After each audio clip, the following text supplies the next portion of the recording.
Buenos días, alumnos, ¿cómo estás? Sexto grado. Hoy día tenemos la clase de Ciencia y Tecnología. ¿Recuerdan ustedes de qué tratamos la clase anterior? ¿Sí?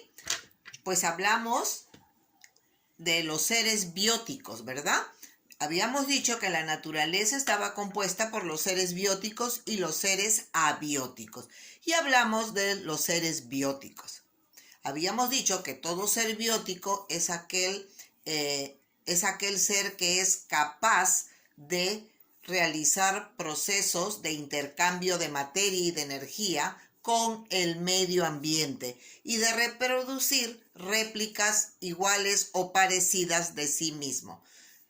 Es un cuerpo compuesto por una o más células. Un ser biótico es un ser vivo, es un ser con vida. ¿Y quiénes son los seres vivos en la naturaleza? Pues el hombre, las plantas, los animales. Pero también es bueno recalcar de que los seres bióticos dependen mucho de los seres abióticos. Por ejemplo, el agua, ¿no? Que lo vamos a ver el día de mañana. El día de mañana vamos a ver los seres abióticos y vamos a ver, por ejemplo, cómo el agua es importante para los seres vivos. Entonces, un ser biótico, ¿no? Para los seres bióticos es muy importante los seres abióticos. Pues bien, también habíamos dicho que estos seres vivos, estos seres bióticos, pues tienen características generales. Y la primera era la organización completa que tenía un ser vivo. ¿Y cuál era esa organización? Pues que esa estaba formada por aparatos, sistemas, por órganos, por tejidos, por células, por biomoléculas y por bioelementos. Y habíamos dicho, habíamos dado algunos ejemplos. Habíamos dicho en el caso de cuando decíamos un ser vivo, el humano, el perro, el gato, la abeja, las plantas. Luego en aparatos y sistemas habíamos visto que un ser vivo tenía el aparato respiratorio, el sistema nervioso, el aparato reproductor, el sistema excretor, el sistema circulatorio, ¿verdad? Digestivo también, pues todos esos sistemas y aparatos forman al ser vivo. También habíamos dicho que todo ser vivo estaba compuesto por órganos. Estaba organizado por órganos, pues teníamos el cerebro, el estómago, el corazón, la piel. Todos esos son los órganos que forman los seres bióticos. Y a su vez teníamos también los tejidos. El tejido nervioso, el tejido muscular, el tejido epitelial, el tejido sanguíneo. ¿Ya? Entonces, también forma parte, ¿no? Como característica de todo ser vivo. Teníamos también las células y hemos dicho que todo ser biótico está formado por una o más células. Y ahí tenemos las neuronas, la célula epitelial, el eritrocito y muchas células más. Cada parte de nuestro cuerpo está formado por determinada célula. Y luego teníamos las biomoléculas y los bioelementos. Las biomoléculas, pues el agua, las sales, las proteínas, los azúcares, la sangre, los lípidos, todo eso que tenemos forma parte de un ser vivo. Son las biomoléculas que forman nuestro cuerpo. Nuestro sistema, todo. Nosotros somos seres vivos. Los bioelementos, el carbono, el hidrógeno, el oxígeno, el nitrógeno, son necesarias para nosotros. Nosotros tenemos oxígeno, tenemos hidrógeno. Si no, estaríamos secos. Cuando respiramos, ¿qué respiramos? Oxígeno, ¿verdad? Pues bien, todo eso forma parte del ser biótico. Pues bien, esa era una de las características generales, la organización completa, ¿verdad? Luego habíamos visto el metabolismo. ¿Qué cosa era el metabolismo? Pues todo el proceso químico que desarrollaba un ser vivo, ¿no? Y que hacía posible su desarrollo, su crecimiento, su existencia. El metabolismo. Todos realizamos ese proceso, el metabolismo. Cuando nosotros ingerimos alimentos, también nuestro metabolismo entra a tallar ahí. Respiramos también el metabolismo. ¿De qué manera trabaja nuestro metabolismo? Muchas veces hay en personas que falla el metabolismo. Entonces, no tiene una buena digestión, ¿ya? Por ejemplo, no todo ese proceso químico que hay dentro de todo ser vivo, en este caso estoy poniendo de ejemplo nosotros los seres humanos, pues cuando hay por ahí el metabolismo no trabaja bien, es donde empieza a ocurrir pues las enfermedades, ¿ya? La fotosíntesis en el caso de las plantas, y les dije que lo revisaran, ¿se acuerdan? Ahora les voy a mandar un videíto para que vean ahí cómo trabajan los seres bióticos en conjunto con los seres abióticos, porque el día de mañana vamos a ver los seres abióticos. Luego vimos la reproducción, que era un proceso natural, donde el ser vivo es capaz de reproducir descendencia. Es un proceso natural. Todo ser vivo reproduce. El ser humano, la planta y los animales. En el caso de la planta, ¿cuál es el órgano reproductor? Las flores. Las flores es el órgano reproductor de las plantas. ¿Ah? Pues bien, entonces, todo ser vivo pasa por este proceso natural de la reproducción. Y hay dos tipos de reproducción, la sexual y la asexual. ¿Ya? Pues bien, luego también vimos otra de las características, era la irritabilidad. ¿Se acuerdan que les dije que esta era la capacidad que tiene todo ser vivo de responder a los estímulos físicos o químicos provenientes de su entorno o del interior de su propio cuerpo? ¿Se acuerdan?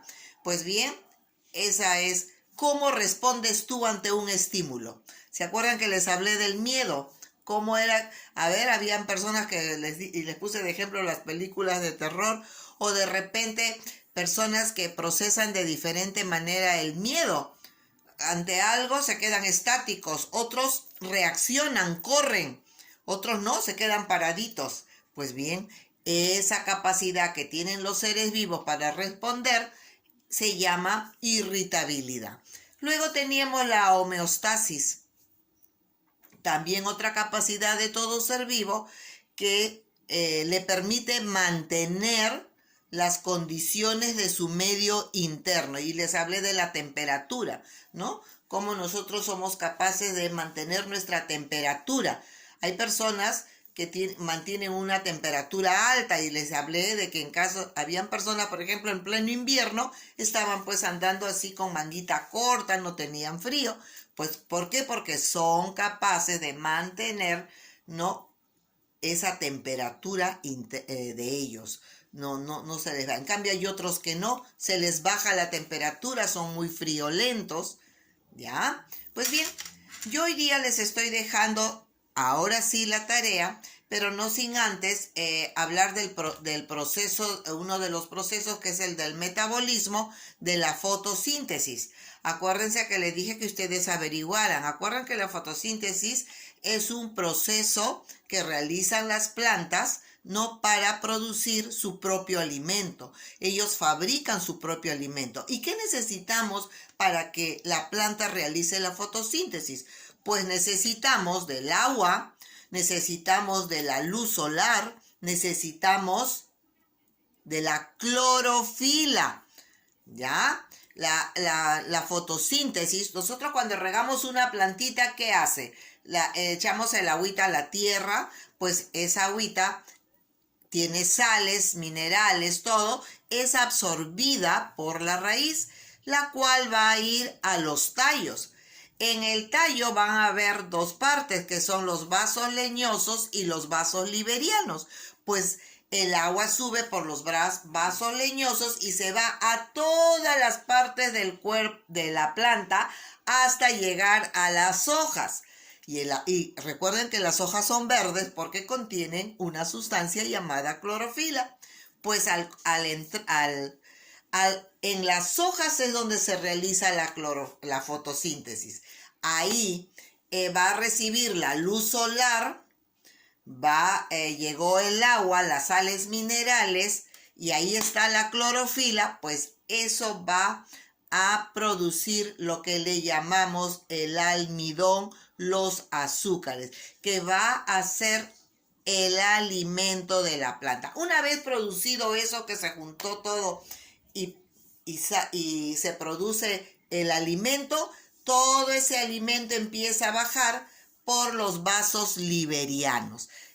Lo que subió fue la savia bruta, y lo que empieza a bajar para alimentar a la planta se llama la savia elaborada. Entonces, de esa manera se realiza la fotosíntesis. Miren qué sabia es la naturaleza, ¿no? Entonces, por eso es muy importante regar pues una plantita para que ésta pueda tener todos los elementos necesarios para realizar la fotosíntesis. Porque miren, recibe el sol, la luz solar, tiene la clorofila y le faltó el agua, no puede producir su alimento. Por eso que las plantitas se mueren. ¿Ya? Pues bien, entonces ese es el proceso de la fotosíntesis. Y así, al igual que la planta realiza la fotosíntesis para producir su propio alimento, por eso se dice que las plantas son seres autótrofos. ¿Por qué? Porque producen su propio alimento, ¿no? Es el ser vivo que produce su propio alimento. Por eso se llaman seres autótrofos. ¿Ya? Pues bien, así como la planta produce su propio alimento, también la planta respira. Como todo ser vivo, como los animales, como nosotros, la planta también respira. Ya, la planta también realiza el proceso de la respiración. Entonces, en el día, pues se toma todo el dióxido de carbono, toda la contaminación, y bota oxígeno. Pero en la noche, que ya no hay luz, no hay nada porque todo está oscuro, ahí es al revés. Por eso muchas veces se dice que no debe haber una planta dentro de una habitación, dentro de un dormitorio. ¿Por qué? Porque en la noche esa planta necesita respirar. Entonces se va a tomar el oxígeno y va a ser al revés. ¿Ya? Entonces es preferible no tenerla dentro de la habitación. Bien, chicos, entonces ahí les dejo la tareita para que ustedes puedan completarla. Hasta mañana.